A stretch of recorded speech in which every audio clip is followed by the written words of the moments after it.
డబ్బు, అనారోగ్యం, ఉద్యోగం, వ్యాపారం, అప్పులతో బాధపడుతున్నారా? మీకోసమే లాంచ్ యువర్ ఫ్యూచర్ ప్రోగ్రామ్. నమస్తే కళ్యాణ్ చక్రవర్తి గారు. కళ్యాణ్ గారు, మనకు వచ్చిన మెయిల్స్లో ఒక మెయిల్ అండి. అతని పేరు ప్రసాద్, కుకట్పల్లి నుంచి మెయిల్ చేశాడు.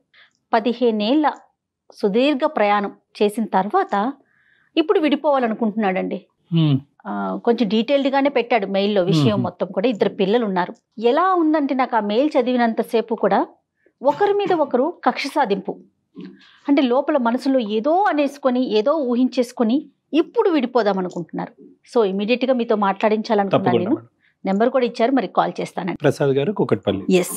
యూజువల్గా పెద్ద కారణాలకి దెబ్బలాడుకుని పగలు ప్రతీకారాలు పెంచుకునే దానికంటే కనుక ఈ మధ్యకాలంలో చిన్న చిన్న అంశాల మధ్యన విభేదాలు, అంటే మనకి వినటానికి ఇంత చిన్న రీజన్కి ఎందుకు విడిపోతున్నారు అనిపిస్తుంది. హలో ప్రసాద్ గారండి. హలో, ఎవరండి?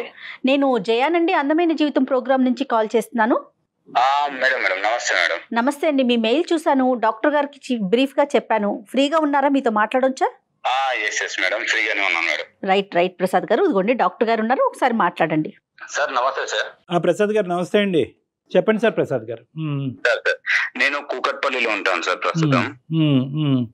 అయితే నేను ఒక ప్రైవేట్ కంపెనీలో వర్క్ చేస్తుంటాను సార్. యాక్చువల్లీ ఒక ఫ్రస్ట్రేషన్ అండ్ ఒక బాధ అన్ని మధ్యలో నలిగిపోతున్నా సార్ ప్రస్తుతం.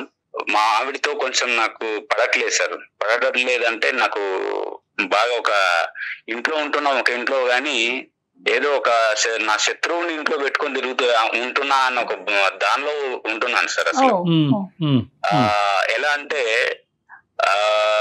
నాకు కొన్ని రోజుల కింద ఒక 3.5 months కింద యాక్సిడెంట్ అయింది సార్. యాక్సిడెంట్ అయింది. ఓకే. ఈ 3.5 months లో నేను యాక్సిడెంట్ అయ్యి మంచాన పడిన తర్వాత నా మీద ఎంత కసి ఉంది అని నాకు అర్థమైపోయింది సార్. కాబట్టి దయచేసి నాకు ఆవిడతో అవ్వట్లేదు సార్, కొంచెం నాకు విడాకులు కావాలి సార్. ప్రసాద్ గారు, 15 years ఆఫ్ రియాలిటీ లేదంటే డ్రామా, లేదంటే 3 months of reality or drama? డ్రామాతో ప్రేమ చూపించింది. బట్ నేను మంచాన పడిన తర్వాత ఆవిడకున్నటువంటి ఏంటి నా మీద ఎంత పగ ఉంది అని పగ సాధించింది సార్. ఒక మనిషి ఉంటే తప్ప నేను బాత్రూమ్ కూడా వెళ్ళలేని సిచ్యువేషన్. అదేలేండి. నాకు ఖచ్చితంగా ఎవరో ఒకరు ఉంటే గానీ బాత్రూమ్కి వెళ్ళలేని సిచ్యువేషన్ సార్. కానీ నేను మంచాన పడిన తర్వాత అసలు నన్ను పట్టించుకోకపోవడం, నేను ఏదైనా మాట్లాడితే చిరాకుగా ఏంటి అని చెప్పేసి ఆన్సర్లు ఇవ్వడము, ఒక మనిషి అంటే సైకలాజికల్ గా నన్ను బాగా ఆడేసుకుంది సార్. ఒకటి ప్రసాద్ గారు, ఇక్కడ ఏంటంటే బేసికలీ బహుశా ఈ ఇష్యూ మీరు ఇప్పటికొచ్చి ఎవరితోనే డిస్కస్ చేయలేదేమో కానీ నేను ఒక మాట అంటాను. ఇప్పుడు మా వేదిక వరకు వచ్చిన తర్వాత మీరు పదే విడాకులు అంటే కనుక ఇప్పుడు అది ఇచ్చేది పుచ్చుకునేది మేము కాదండి. బేసికలీ ఏంటంటే విడాకులు అనేటటువంటి సబ్జెక్ట్ అది కంప్లీట్గా మీ సర్వాధికారం, అది మీకు మీ భార్యకి మధ్యన ఉండేటటువంటి ఒక ప్రధానమైనటువంటి అంశం. ఈ రోజు ఏంటంటే అసలు విడాకులు అనేటటువంటిది 3 నెలల పాటు జరిగినటువంటి ఒక ఇమోషనల్ ఇష్యూ వల్ల ఒక అబ్రప్ట్ కంక్లూజనా, ఒక తొందరపాటుతో జరిగేటటువంటి కంక్లూజన్ అనేటటువంటి మనం ఆలోచించుకోవాలి. ఎందుకంటే ఏ నిర్ణయం అన్నా ప్రధానంగా విడాకులు ఇలాంటి అంశాలు ప్రధానంగా నిర్ణయం తీసుకునేటప్పుడు ఇమోషనల్ ఫ్రంట్ మీద తీసుకోవద్దండి, ఒక ప్రాక్టికల్ ఫ్రంట్ మీద తీసుకుందాం. విడాకులు అనేటటువంటిది ఒక సొల్యూషన్ గా భావిస్తూ ఈ కాన్వర్సేషన్ ముందుకెళ్ళడం కష్టం అని నేను చెప్తున్నాను. రైట్. అసలు మన వేదికే అది కాదండి. జీవితం అందంగా ముందుకు తీసుకెళ్లే ప్రయత్నం, ఏదన్నా ఎవరి వైపు తప్పులున్నా ఒప్పులున్నా కూడా సరిచేసి అది ముందుకు వెళ్ళాలి అనేదే ఈ కాన్సెప్ట్. ఆవిడ కూడా వర్కింగ్ అండి? లేదు సార్, నేను ఆవిడ ఇంట్లోనే ఉండి హ్యాపీగా పిల్లల్ని చూసుకోమని నేను పని కూడా చేయనివ్వను సార్. ఇంట్లోనే ఉంచుతాను ఆవిడ్ని. నన్ను ఎంత నిర్లక్ష్యం చేసిందంటే సార్, అంత నిర్లక్ష్యం చేసింది. అంటే ఒక భర్త మంచం మీద పడినప్పుడు చేయాల్సినటువంటి ఒక కనీస బాధ్యతలు కూడా ఒక 100% కి మినిమం ఒక 70% కూడా చేసిందంటే నమ్మసౌక్యం లేదు సార్. ప్రసాద్ గారు, అది ఇంటెన్షనల్ గా మనం ఏంటంటే ఇప్పుడు ఒకటి మాట్లాడుకోవాలి.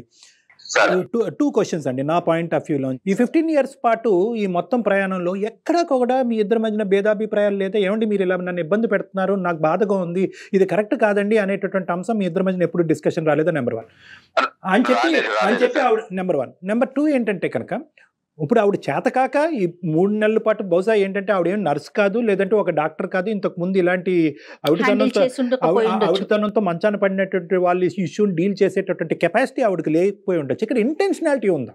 అంటే ఏంటంటే కావాలని మీరు మంచాన పడ్డారు కాబట్టి మీకు ఏదో ఒకటి రుచి చూపెట్టాలి కాబట్టి మీ మీద పగ తీర్చుకోవాలి కాబట్టి కక్ష సాధింపు చర్యగా చేసేటటువంటి అంశం కింద మీరు సో ఆవిడ పాయింట్ ఆఫ్ వ్యూ అనేటటువంటిది ఏంటి, మీరు ఊహించుకుంటుంది ఏంటి?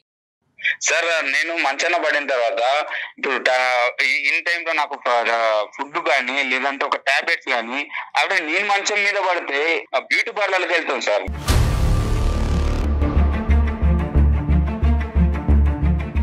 పిల్లలైన పక్కన ఉంటారేమో అని అంటే సండే లేదు ఆ టైంలో ఎవరైనా అంటే స్కూల్ కి హాలిడేస్ ఉన్న టైంలో ఎన్ని హాలిడేస్ ఉంటాయి సార్, ఆ టైంలో కూడా పిల్లల్ని తీసుకొని బయటకు వెళ్ళిపోవడం, కనీసం నాకు దగ్గర నుండి చూసుకోకపోవడం, ఇలా చాలా చేసింది సార్.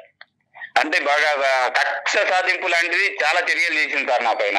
ప్రసాద్ గారు, ఇప్పుడు మీకు జరిగినటువంటి ఈ అంశాన్ని మొత్తం 3 నెలల్లో కన్సిస్టెంట్ గా ప్రతిరోజు ఆవిడ యొక్క ప్రవర్తన ఇలాగే ఉందా, లేదంటే మధ్య మధ్యలో ఉండేదా? ఆవిడకి నాకు చేతన అవ్వట్లేదు, నా వల్ల అవ్వట్లేదు అనేటటువంటి ఎక్స్ప్రెషన్ ఆవిడ ఎప్పుడైనా చెప్పిందా లేదా? ఏంటి ఏంటి అని చెప్పేసి అనడం, లేదంటే ఒక టైప్ ఆఫ్ లుకింగ్స్ ఇవ్వడం, ఇలా చేసేది సార్. అంటే చెప్పుకోలేను సార్, అంటే అంత దుర్భరమైన సిచ్యువేషన్ ఎదురు చూసాను సార్. అంటే ఇప్పటికి నేను అనుభవిస్తున్న సిచ్యువేషన్ ఏంటంటే నాకు ఈ 3.5 months బాగా ఎదురైన ఘట్టాలన్నీ కూడా ఒక శత్రువుని, నీ శత్రువు ఇంట్లోనే ఉందని దేవుడు నాకు ఇలా చేయడం కూడా మంచిదే జరిగిందేమో, ఇన్ని రోజుల నాటకానికి ఒక తెర లేపాడేమో అని నేను ఫీల్ అవుతున్నాను సార్.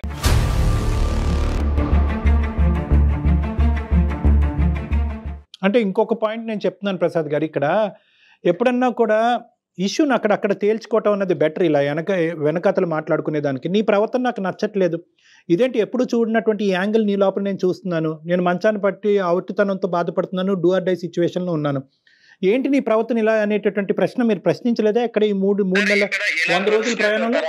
ఒక ఆడపిల్లని తోడుగా చేసుకున్న తర్వాత, ఒక భార్యగా చేసుకున్న తర్వాత కనీస బాధ్యతలు ఏంటి, మంచాన పడ్డ తర్వాత భర్తకు ఏం చేయాలి ఏంటి అనేది కనీసం తెలియదా సార్? నేను చెప్పాలి సార్? మీరు చెప్పవలసినటువంటి అవసరం లేదు. అది ఇక్కడ 2 points మనం ఏమంటున్నా అంటే కనుక ఆవిడ చేతకాక చేయలేకపోయిందా, లేదంటే కావాలని చేయలేకపోయింది? సార్ కావాలని చేయలేకపోయింది. అంటే మీ ఇద్దరి మధ్య ఎప్పుడు డిఫరెన్సెస్ లేవా ఈ అంతకుముందు ఈ 15 years లో? లేవు సార్, చిన్న చిన్న గొడవలు అనేవి కామన్ థింగ్, కానీ ఇంత డెప్త్ గా మాత్రం ఎప్పుడు పడలేదు సార్, మేము ఎప్పుడు అనుకోలేదు. ఇప్పుడు మీకు ఈ రోజు చేయనందుకు నువ్వేంటి నాకు ఇలా చేయలేకపోతున్నావు, నాకు కష్టకాలం వచ్చినప్పుడు నువ్వు ఎందుకు చేయలేకపోతున్నావు అనేటటువంటి మీరు అడిగినందుకు ఆవిడ ఏమైనా పశ్చాత్తాపం ఫీల్ అయ్యిందా? సారీ అండి నాకు అర్థం కాలేదు. ఇప్పుడు అడగలేదు సార్, నేను మనసులో పెట్టుకుని నాకు నేను సర్దు చెప్పుకుంటూ ఏదో ఒక రోజు నేను వద్దు ఇవన్నీ చూసి భరిస్తూ ఇలాంటి భార్యన నేను కట్టుకుందని ప్రతిరోజు మనసులో కుమిలిపోయేవాడిని సార్. ఇన్ని రోజులు ఆడింది డ్రామానా, ఈ రోజు నేను మంచాన పడ్డాను కాబట్టి ఈ రోజు తనకు ఒక టైం వచ్చిందని ఆడుకుంటుందా, ఇన్ని రోజులు చేసినంత వృధా అయిపోయిందని ఎంత కుమిలిపోయాను సార్. అంటే మీరు ఏం చేసి ఉండొచ్చండి, ఏం చేసి ఉండొచ్చు కాబట్టి ఆవిడ ఈ రోజు పగ తీర్చుకుంటున్నారు? నేను ఏమీ చేయలేదు సార్, నేను ఏమీ చేయలేదు, తప్పుగా మాట్లాడింది లేదు, ఎప్పుగా ఏం ఆలోచించలేదు. అంటే నేను, నా పిల్లలు, భార్య, ఇదే కుటుంబం, నేను కష్టపడ్డం ఇది మాత్రం నాకు తెలుసు సార్. ప్రతిదీ డబ్బులు కూడా తీసుకొచ్చి ఆవిడకి మెయింటెనెన్స్ కి ఇస్తాను సార్. ఇక్కడ ఏదో ఒక లింక్ మిస్ అవుతున్నట్టు నాకు అనిపిస్తుంది ప్రసాద్ గారు. ఖచ్చితంగా ఆవిడతో అయితే మనం మాట్లాడాలి. ఫోన్ చేయొచ్చా సార్? ఎక్కడున్నారు ఆవిడ? మీరు ఆఫీస్ లో ఉన్నారా? లేదు సార్, నేను ఆఫీస్ అని చెప్పేసి ఇంట్లో నుంచి బయటకు వచ్చేసి వేరే ఫ్రెండ్ రూమ్ లో తలదాచుకుంటున్నాను సార్. ఇప్పుడు ఇంట్లో ఉండలేకపోతున్నాను, బయటకు వెళ్ళలేకపోతున్నాను, ఫ్రెండ్ దగ్గర వచ్చి ఏదో రియలైజ్ అవుదామని ఇక్కడ వచ్చి ఉన్నాను సార్. ఎప్పటి నుంచి అండి, ఎన్ని రోజులు బట్టి? రీసెంట్ గానే సార్, నేను యాక్చువల్లీ నెక్స్ట్ మంత్ నుంచి వెళ్ళాలి, బట్ ఇప్పటి నుంచి అని చెప్పేసి ఇంట్లో ఉండకుండా బయటకు వచ్చేస్తున్నాను సార్. సో పిల్లలు అక్కడే ఉన్నారు, మరి పిల్లల్ని మిస్ అవ్వట్లేదా మరి మీరు? లేదు సార్, అంటే డైలీ ఇంటికి వెళ్ళి ఈవినింగ్ టైం మిగతా టైం ఇక్కడ స్పెండ్ చేయడం జరుగుతుంది సార్. అలాగంటారా? ఓకే ఓకే, చూడండి ఆవిడ మనకు అందుబాటులో ఉంటదేమో, ఆవిడని కూడా ఒకసారి డైరెక్ట్ గా క్లారిటీ తెచ్చుకో. ఒక్క నిమిషం సార్. అతను మాట తీరు వింటూ ఉంటే మరి డీసెంట్ పర్సన్ లాగే అనిపిస్తున్నారు, అర్థం చేసుకునే వ్యక్తి లాగా.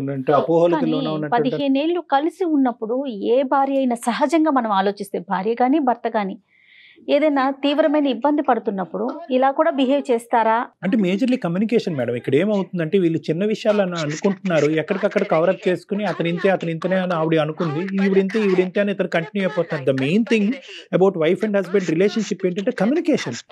ఈ రోజు ఇప్పుడు అతను మనతో చెప్పినట్టుగా ఇంతకు ముందు ఎవరితో కమ్యూనికేట్ చేసి ఉండడు, అంటే ఎవరితో అక్కర్లేదు, భార్య భర్తలు కూర్చుని ఏమైనా నాకు ఇది నచ్చుతుంది, ఇది నచ్చట్లేదు, ఇది కరెక్ట్, ఇది రాంగ్ అనేది. అంటే సైకలాజికల్ గా మీ ఉద్దేశం ఎప్పటికప్పుడు ఒక ఇష్యూ ఉన్నప్పుడు అప్పుడే మాట్లాడేసుకోవటం మంచిదంటారా? హలో పద్మ, అట్లీస్ట్ ఆ ఇష్యూ రిపీట్ అయ్యేటప్పుడు పద్మ చెప్పు. నేను డాక్టర్ కళ్యాణ్ గారి దగ్గర ఉన్నాను. అదే దేనికి వెళ్ళావని అడుగుతున్నాను.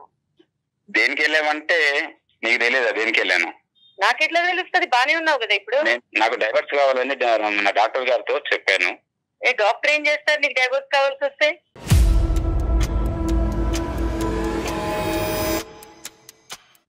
డాక్టర్ గారితో మాట్లాడాను ఒకసారి.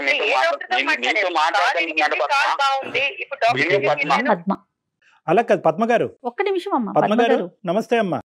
నమస్తే. నమస్తే అమ్మ, నా పేరు డాక్టర్ కళ్యాణ్ చక్రవర్తి. నేను మానసిక వైద్య నిపుణుడి, రిలేషన్షిప్ కౌన్సిలర్ని. నాతో పాటు జయ గారు ఉన్నారు. మేము సుమన్ టీవీ వేదిక అందమైన జీవితం అనేటటువంటి ఒక ప్రోగ్రాం నుంచి మాట్లాడుతున్నాం. మిమ్మల్ని ఇబ్బంది పెట్టి మిమ్మల్ని కష్టపెట్టేటటువంటి ఉద్దేశం కాదు. మీ ఇద్దరి మధ్యన ఏమైనా తెలిసి తెలియనటువంటి అపోహలు, భేదాభిప్రాయాలు ఏమన్నా ఉంటే కనుక ప్రొఫెషనల్ మీడియేషన్ ద్వారా అది రెక్టిఫై చేయటం గురించే మా యొక్క ప్లాట్ఫామ్. మీకు ఇది మీకు ఇది మా ఇద్దరికి సంబంధించింది. ఆయన తీసుకెళ్లి రోడ్డును పడేసి. అమ్మా ఒక్క నిమిషం అమ్మ, నేను కామ్గా మాట్లాడుతున్నాను. దయచేసి మీరు కూడా అర్థం చేసుకుని కామ్గా మాట్లాడండి. నేనేంటంటే మిమ్మల్ని ఇబ్బంది పెట్టేటటువంటి ఉద్దేశం కాదు. అతను మాకు రీచ్ అయ్యారు. ఏ పాయింట్తో రీచ్ అయ్యారంటే, సార్ నేను ఇలా మానసికంగా ఇబ్బంది పడుతున్నాను. 15 years పాటు మా ప్రయాణంలో ఎటువంటి ఇబ్బంది రాలేదు. ఎప్పుడైతే కనుక నేను దురదృష్టం కొద్దీ నేను సిక్ అవటం వల్ల, లేదంటే నాకు యాక్సిడెంట్ అవటం వల్ల నేను మంచం మీద ఉన్నప్పుడు మా భార్య యొక్క ప్రవర్తన నాకు నచ్చలేదు. నేను షాక్కు గురయ్యాను. కాబట్టి ఇన్ని రోజులు మా భార్య నాతో పాటు చేసినటువంటిది ఒక నిజమైనటువంటి ప్రేమతో కూడినటువంటి అంశం కాదేమో. ఇప్పుడు ఆవిడ అది మీకు చెప్పుకున్నాడా?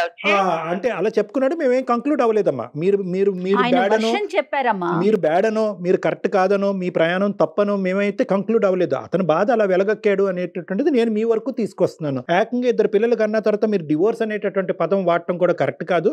మాకు ఒక్కసారి పద్మ గారితో మాట్లాడటానికి అవకాశం ఇవ్వండి అని చెప్పి మేము అతని మీద ఒత్తిడి తీసుకొస్తే మీకు కలపటం జరిగింది.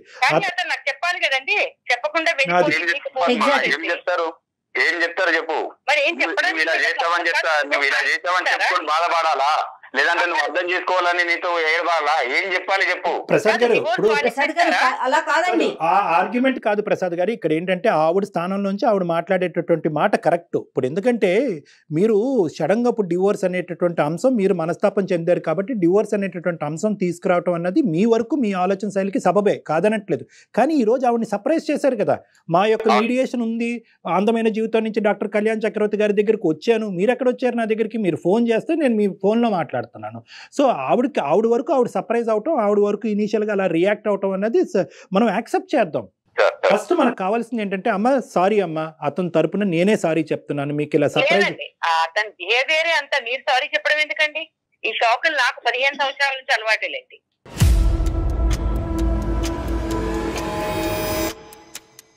నువ్వు ఇచ్చిన శాఖ ముందు నేను ఇది శాఖ పద్మ. నేను మంచాన పడ్డ తర్వాత నువ్వు ఇచ్చిన శాఖల కంటే దేని ఎక్కువ కాదు పద్మ. ఆవిడ యొక్క రియాక్షన్ ఏంటో మనం ఒకసారి విందాం. Okay sir. ఇప్పుడు 3 నెలలు మంచం మీద పడున్నప్పుడు ఖాళీగా ఏం చేయాలో తెలియక గొయ్యి తవ్వుకున్నాడు అంతే. ఇప్పుడు బేసిక్ గా అతనికి కావాల్సింది డివోర్స్, ఎందుకంటే ఇప్పుడు నడుస్తున్నాడు కదా. ఇప్పుడు నీ కంప్లైంట్ ఏంటి? నీకు టైం కి మందులు ఇచ్చా, టైం కి తిండి పెట్టా, టైం కి స్నానం చేయించు, బ్యూటీ పార్లర్కి వెళ్ళుకుంటూ నువ్వు నాకు ఇచ్చావు. నేను వెళ్ళకపోతే నీ కాలు నయమైపోతుందా? నాకు ఒక 2 things కావాలి. ఒకటి ఏంటంటే, ఈ 3 నెలల పాటు అతనికి కావాల్సినటువంటి సదుపాయాలు, అతనికి కావాల్సినటువంటి అవసరాల్లో మీరు కావాలనే, అతని అభిప్రాయం కావాలనే మీరు నిర్లక్ష్యం వహించారు, అతను ఇబ్బంది పెట్టాలనేటటువంటి ఉద్దేశంతోనే మీరు ముందుకెళ్ళారు.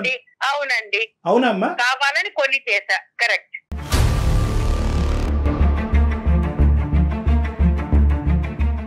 అట్లీస్ట్ ఇప్పటికైనా జ్ఞానం వినండి.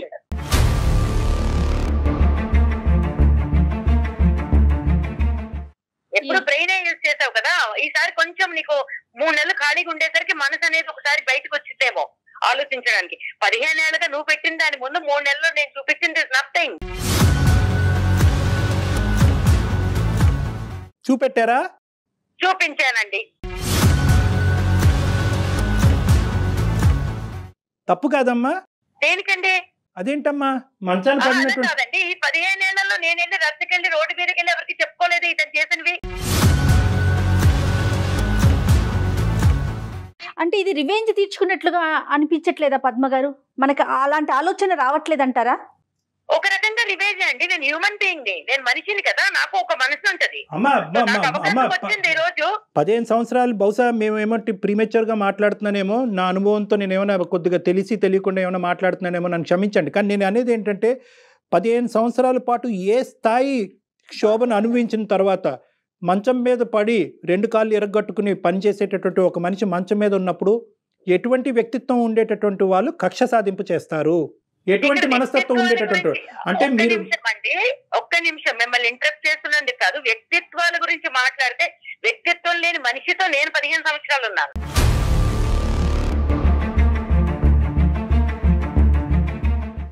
తన గురించి తప్ప ఇంకేం అక్కర్లేదు. ఇంట్లో నేను ఉద్యోగం చేస్తానన్నప్పుడు ఉద్యోగం చేయక్కర్లేదన్నాడు. దానికి అతను ఇచ్చిన రీజన్ ఏంటి?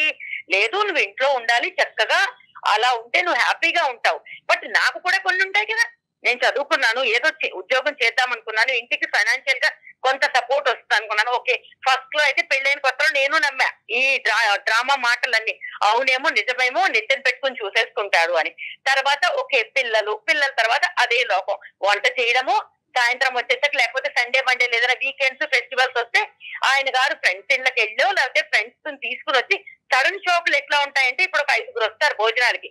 ఇంట్లో ఏమి ఉన్నాయి లేవు, వండగలదా లేదా, బతికిందా చచ్చిందా చస్తుందా, ఇవేం చూసుకోకర్లేదు.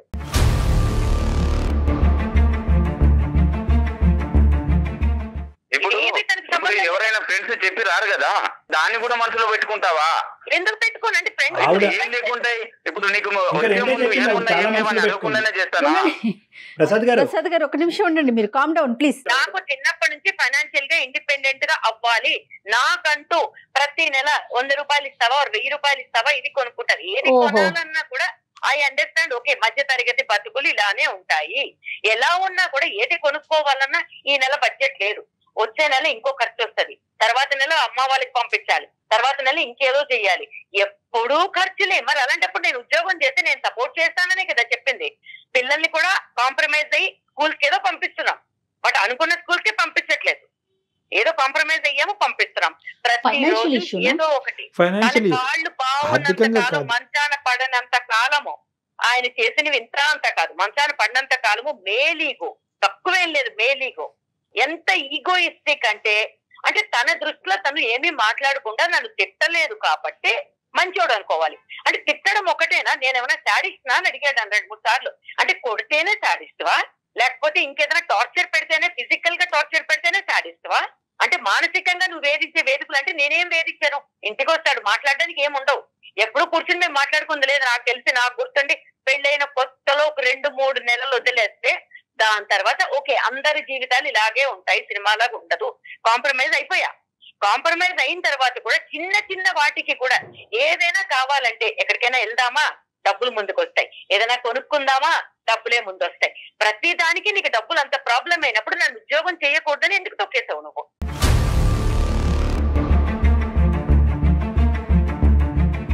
భార్య ఇంట్లో ఉండి చూసుకోవాలని అనుకోవడం తప్ప, లేదంటే అంటే నేను సంపాదించిన దానిలో అడ్జస్ట్ అయ్యి ఉండడం అనుకోవడం తప్ప, లేకపోతే అవ్వనని చెప్పాను కదా, నేను అవ్వలేదు. ఎందుకు అవ్వవు నువ్వు? ఎందుకు అవ్వవు చెప్పు.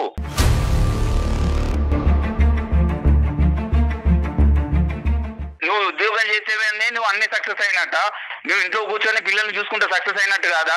మనసులో ఏదో పెట్టుకొని ఏదో చెప్తుంది, ఏదో చేస్తుంది. నాకైతే అవ్వదు. నీతో పడి ఉండక్కర్లేదు, ఎప్పుడో డివోర్స్ ఇచ్చి పిల్లల్ని తీసుకుని వెళ్ళిపోదును.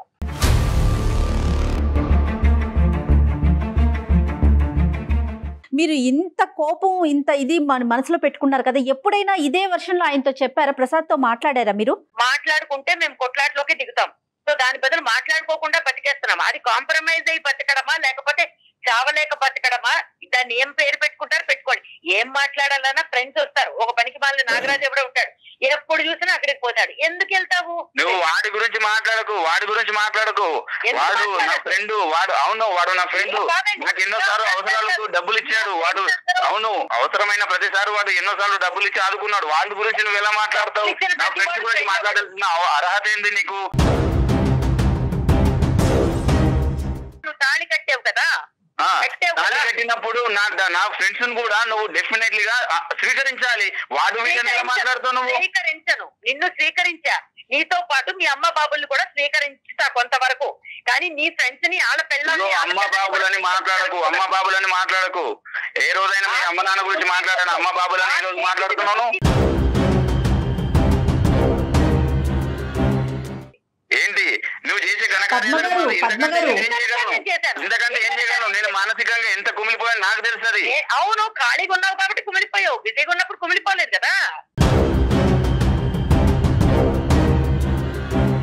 కాలు తిరిగి ఇంట్లో పడ్డాను కాబట్టి నీవేంది అర్థమైంది. దేవుడు అనేవాడు ప్రతి ఒక్కరికి ఒక అవకాశం ఇస్తుంది.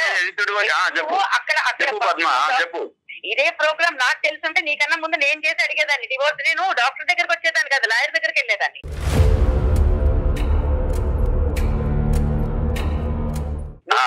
ఇలాంటి వాడివి అని తెలుసుంటే, అంటే ఇంత విషం నింపుకున్నావు, ఇప్పుడు అవసరం తీరిపోయాక పిల్లల్ని రోడ్డుకు పడేస్తావని తెలుసుంటే 15 ఏళ్ళు నీతో కాంప్రమైజ్ అయ్యి బతికి నా జీవితం నేను నాశనం చేసుకునేదాన్ని కాదు.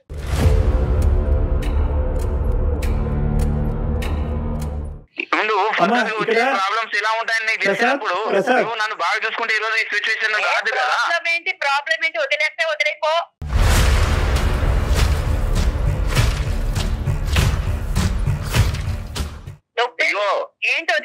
నాకు వద్దు సార్ ఈవిడ ఇంతే మారదు. నేను చెప్పాను కదా ఇన్ని రోజులు, కనీసం అట్లీస్ట్ ఇన్ని రోజులు అవును భర్తని నేను ఇలా చేశాను కదా, కనీసం ఏమన్నారు మనస్తాపానికి అది మనసాక్షి కూడా ఒప్పుకోవట్లేదు సార్. చేశానని చెప్పుకుంటాడు, దండం పెట్టాడు, ఒక ఇంటికి రెంట్ కట్టాడు, అంతకు మించి ఏం పీకాడు?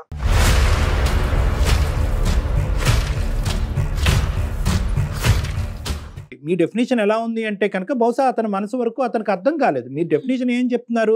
నాకు ఫ్రీడమ్ ఉందా, నాకు స్వేచ్ఛ ఉందా, నీ ఫ్రెండ్స్ కి ఇచ్చేటటువంటి ఇంపార్టెన్స్ భారీగా నాకు ఇస్తున్నావా? అవును, నన్ను ఫైనాన్షియల్ గా స్టాండర్డ్ గా లేను, ఉన్నదాను అడ్జస్ట్ అవ్వాలని చెప్తాను. అదే తప్ప అండి? తప్పే. ఇక్కడ ఒక ప్రధానమైనటువంటి ఇష్యూ ఏంటంటే ఇవన్నీ ఆవిడ మనసులో దాచిపెట్టుకుని ఒక అవకాశం దొరికిన తర్వాత 3 నెలల పాటు మీరు మంచం మీద పడినప్పుడు ఆవిడ కక్ష సాధింపు చర్యగా ఇది ఒక బంగారు అవకాశంగా తనకు వచ్చింది, మీకు బుద్ధి చెప్పడానికి ఇంతకు మించినటువంటి అవకాశం లేదు అనేటటువంటి విధంగా ఆవిడ ఆలోచన శైలి అంత క్రికెట్గా ఎలా మారిపోయింది అనేటటువంటిది ఇక్కడ ముఖ్యమైనటువంటి అంశం. ఎందుకంటే ఈ మనిషి నీకేమీ చేయలేదు, భయంకరంగా హింస పెట్టాడు, పగలనక రాత్రనక కొట్టాడు, తిట్టాడు, ఆర్థికంగా ఇబ్బంది పెట్టాడు, పిల్లల్ని చదివించడానికి డబ్బులు ఇవ్వలేదు, మిమ్మల్ని బయటకు వెళ్ళడానికి స్వేచ్ఛనివ్వలేదు, ఇన్ని రకాలుగా హింస పెట్టినా కూడా ఒక మానవతా దృక్పథంతో ఒక మనిషి మంచం పడినప్పుడు సేవ చేయవలసినటువంటి భార్యే కాదు, ఒక ఎవరైనా కూడా అతని పక్కన ఎవరున్నా కూడా సేవ చేస్తారు. కానీ దాన్నే ఒక పిలుచుకోవచ్చు కదండి, వాళ్ళకి బాగా ఏ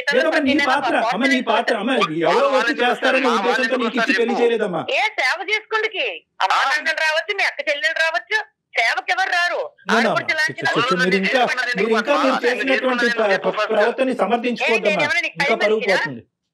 ఒక్క నిమిషం పద్మ గారు, పని మనిషి అని అట్లా అనుకుంటే ఎట్లా పద్మ గారు? పెళ్ళై 15 సంవత్సరాలు ఇద్దరు కలిసి ప్రయాణం చేశారు, ఎందుకు పెళ్లి చేసుకున్నానని అడుగుతున్నాడు. మరి ఇంతవరకు డాక్టర్ గారు చెప్పారు కదా, ఆయన ఇవ్వాల్సినవన్నీ ఇచ్చాడు, ఆయన ప్రకారం ఆయన చాలా సంతృప్తికరమైన లైఫ్ లీడ్ చేశాడు. అంటే పెళ్లి చేసుకుంటే పెళ్ళడానికి బట్టలు, ఒక ఇల్లు, అది బాధ్యత కదా అతండి.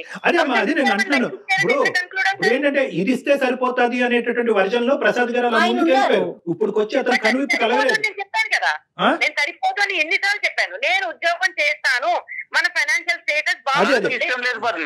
నాకు ఇష్టం లేదు. మీరు ఒక పాయింట్ ఏంటంటే ఆవిడ 15 years పాటు ఒక ట్రామాకు గురైంది. ఓకే, ఇప్పటికైనా యాక్సెప్ట్ చేయండి.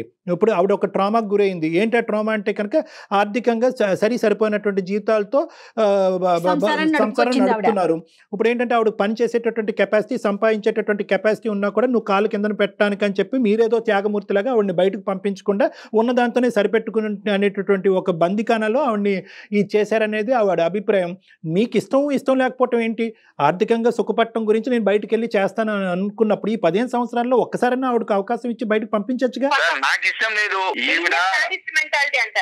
ఈ రోజు నువ్వు ఇంట్లో ఉండి సుఖపడు, పిల్లల్ని చూసుకుంటే చాలు, నువ్వు దీనికి మించి ఏమీ చేయక్కర్లేదు అనేటటువంటి ఆ పాజిటివ్ యాంగిల్ ఎందుకు చూడలేకపోతున్నారు మీ ఆయనలో? దాని శాడిజం అంటారమ్మా, దాని శాడిజం. ఇప్పుడు నా శాడిజం అనిపిస్తుంది, నాకు చిన్న కోరిక. ఓకే, ఒక 2-3 ఏళ్ళు ట్రై చేయి, లేదా 6 నెలలు ట్రై చేయి. అది కరెక్టే, నువ్వు చెప్పేది కరెక్టే. అదే కదా ఇప్పుడు అతని మైండ్. అడగండి ఒకసారి, అసలు అతను ఎందుకు వద్దంటున్నారు ఉద్యోగానికి? ఇష్టం లేదు అంటున్నాడు. ఎందుకంటే రీజన్స్ ఏంటండి? రీజన్స్ ఏం లేవు మేడం.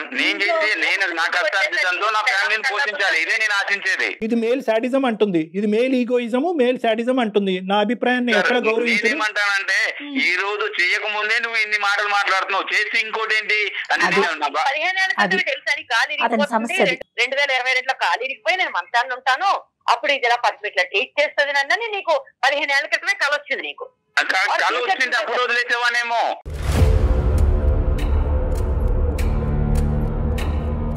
ఇంట్లో కూర్చుంటేనే ఇలా మాట్లాడుతుంది, బయటకు వెళ్తే ఈవిడ కొమ్ములు వచ్చి ఇంకెలా మాట్లాడుతా అంటే ఒక ఆడదాన్ని ఇలాగే ఉండాలి, ఈ పరిధుల మధ్యనే ఉండాలి, ఇలాగే మాట్లాడాలి, ఇలాగే వ్యవహరించాలి అనేటటువంటి గీతలు మీరు ఆల్రెడీ మెంటల్లీ మీరు ముందే గీసుకున్నారు. నేను ఇప్పుడు వరకు ఏమనుకుంటున్నానంటే అరే అబ్బా ప్రసాద్ భార్యను సుఖపెట్టేస్తున్నాడు, ఇంట్లో ఒక కాళ్ళు నేల మీద మోపకుండా అబ్బాయి ఎంత పువ్వుల్లో పెట్టుకుని భార్యను చూసుకుంటున్నాడు అని నేను అనుకున్నాను. ఇప్పుడు అలా లేదు యాంగిల్. బయటకు వెళ్తే 2 కొమ్ములు వస్తాయి, నన్ను డామినేట్ చేస్తావు, లేదా నా వాల్యూ పోతుంది అనేది మాట్లాడుతున్నాను. నేను ఒకవేళ పంపించుంటే 100% ఇదే జరిగింది. 3 నెలలు ఆయన కాదనుకుని నాకు నచ్చిన టైంలో సినిమాకి వెళ్తా, నాకు నచ్చిన టైంలో ఫ్రెండ్ ఇంటికి వెళ్తా, నాకు నచ్చిన టైంలో ఫ్రెండ్స్.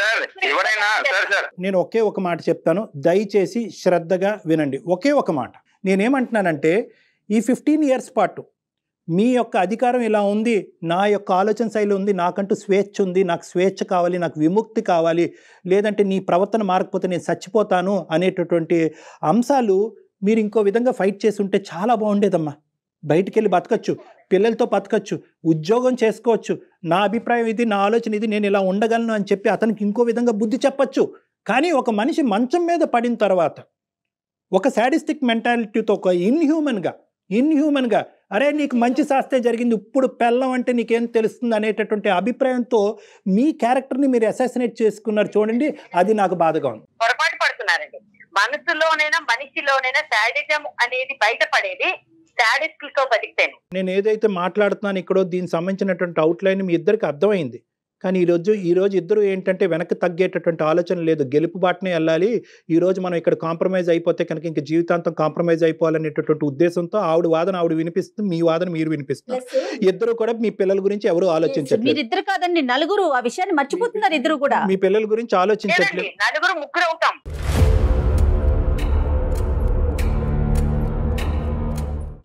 ఎప్పుడైతే అతనే ఒంటరివాడు అవుతాడు, మేము ముగ్గురు ఉంటాం. అయినా పర్వాలేదు పద్మ, నీలాంటి నేను ఉండడం కంటే కూడా పోయినా పర్లేదు. జీవితం అంటే ఏంటో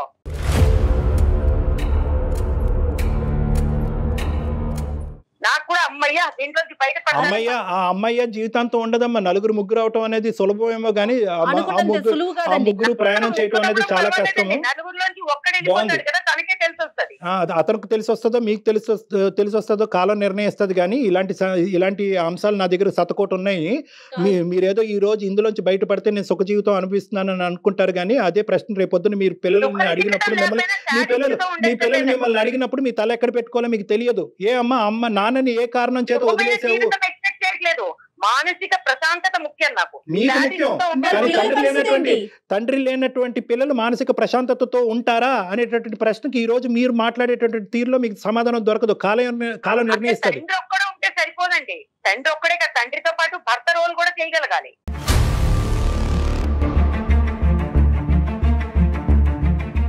దయచేసి ఇద్దరు కూడా విడాకులు అనేటటువంటి ఆస్పెక్ట్ పక్కన పెట్టండి.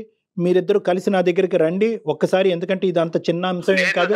దయచేసి నాకు మాత్రం ఇలాంటి ఏమంటారు ఒక చెర నుంచి బయటకు విడిపిస్తారని నాకు వద్దు సార్. ఈవిడ మాత్రం వద్దు, నాకు విడాకులే కావాలి. నేను బతికేదేంటండి? చెర అనుకునే మనిషితో అసలు బతకాలన్న ఆలోచనే దరిద్రంగా ఉంది.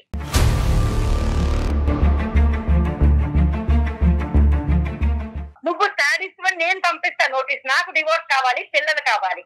నువ్వు ఎక్కడ ఏడుస్తావో, నాగరాజు గారి దగ్గర పోతావో, 10 మంది ఫ్రెండ్స్, సొసైటీలో స్థానం పోయిన తర్వాత ఫ్యామిలీ లేకుండా నీకు తెలుస్తుంది. నువ్వు లేకపోతేనే నేను ప్రశాంతంగా ఉంటాను డెఫినెట్లీగా. హలో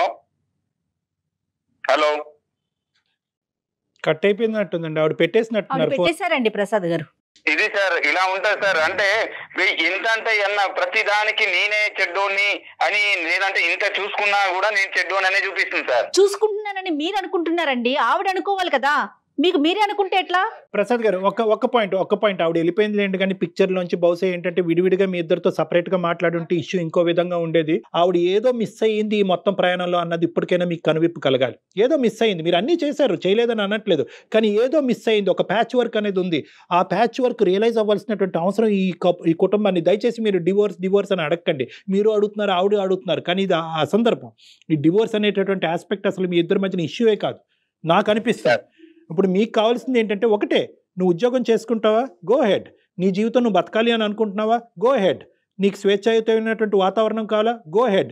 నీకు నచ్చినటువంటి మనుషులు ఇంట్లోకి రాకూడదా, ఓకే. ఇవి కొన్ని స్టెప్స్, ఇవి బేసిక్ స్టెప్స్. ఈ స్టెప్స్ దిగటం వల్ల, ఈ ఫిక్సేషన్స్ మార్చుకోవటం వల్ల మన జీవితాలు ఏం నాశనం అయిపోవండి. విడిగా ఉండి డివోర్స్ అయిపోయి పిల్లలు ఒక దిక్కు మీరు ఒక దిక్కు ఉంటే కనుక అప్పుడు జీవితం నాశనం అవుతుంది. అప్పుడు అసలు సిసలైనటువంటి కష్టాలు. పర్సనల్ గా కూడా ప్రసాద్ గారు ఒకసారి బయటికి వెళ్తే బయటకు ఉండే కష్ట నష్టాలు తనకు కూడా తెలుస్తాయి. ఉద్యోగం అనుకోగానే చేయటం అంత ఈజీ అంటారా? పోనీ చేసింది అనుకోండి, మీ కుటుంబానికే కదా ఆసరా అవుతుంది. అది బయటికి వెళ్ళి కష్టపడుతుంది, ఇబ్బంది పడుతుంది అనేటటువంటి అంశం కాదు ప్రసాద్ గారు. ఈ రోజు ఆ అమ్మాయి 15 సంవత్సరాలు బట్టి ఒక చిన్నపాటి కోరుకుంటుంది. చాలా ఇళ్లలో ఇది చాలా చిన్నపాటి కోరిక. ఎక్కడైనా మీరు స్వింగ్ అయ్యారా? ఎక్కడైనా మీరు ఒక్కసారైనా ఫ్లెక్సిబుల్ ఇచ్చారా? ఒక్క అవకాశం ఇద్దామని ఇచ్చారా? ఓకే, ఫైనల్గా నేను చెప్పేది ఒకటి ఏంటంటే, మీరు మాకు ఆవిడ నెంబర్ కూడా ఇవ్వండి, తర్వాత ఒకసారి ఆవిడ నెంబర్ ఇవ్వండి. నేను ప్రత్యక్షంగా ఆవిడకి ప్రత్యేకంగా ఆవిడకి ఫోన్ చేసి నా సెషన్స్కి రండి, నా కౌన్సిలింగ్కి రండి అని ఇన్వైట్ చేస్తాను. మీరు లీగల్ కౌన్సిలింగ్కి వెళ్ళవలసినటువంటి అవసరం లేదు, నా కౌన్సిలింగ్కి రండి. మనం ఒక సానుకూలమైనటువంటి వాతావరణంలో విడివిడిగా మీరు ఆవిడ నాతో మాట్లాడిదిరి కానీ, కలిపి కూడా మాట్లాడిదిరి కానీ, ఈ ఇష్యూని ఒక కొలిక్కి తీసుకొద్దాం. అప్పటి వరకు ఈ డివోర్స్ అనేటటువంటి ఆస్పెక్ట్ తీసి పక్కన తీసేయండి. పిల్లలు సర్వనాశనం అయిపోతారు చెప్తున్నా. మిమ్మల్ని నమ్ముకుని వచ్చిన ఒక ఆడ మనిషికి తినటానికి తిండి, కట్టుకోవటానికి చీర, బట్టలు, లేకపోతే 2 పిల్లలు, అది కాదండి. సంతోషంగా ఉండాలి. ఆ సంతోషం ఎక్కడ మిస్ అవుతుందో ఆ పాయింట్ని మాత్రం ఒక్కసారి చూడండి. ఈ 15 years పాటు ప్రసాద్ అనేటటువంటి వ్యక్తి ఈ జీవితంలో ఏం చేశాడు అనేది కాకుండా ఏం చేయలేకపోయాడు అనే అంశంలో మీరు చూడగలిగితే కనుక ఇష్యూ రిజాల్వ్ అయిపోతుంది. మీరు మాట్లాడతామన్నారు కదా సార్, తప్పకుండా నెంబర్ షేర్ చేయండి. మీ నెంబర్ కూడా నేను కాల్ చేస్తాను. మా మేనేజర్ మీకు ఇద్దరికి కాల్ చేసి ఒక పలానా టైంలో డాక్టర్ గారు ఫ్రీగా ఉన్నారు రండి అంటారు. మీ ఇద్దరు వచ్చి నాతో మాట్లాడారు. రైట్ ప్రసాద్ గారు, thank you so much madam. Thank you Kalyan గారు, థ్యాంక్ యూ, నమస్తే.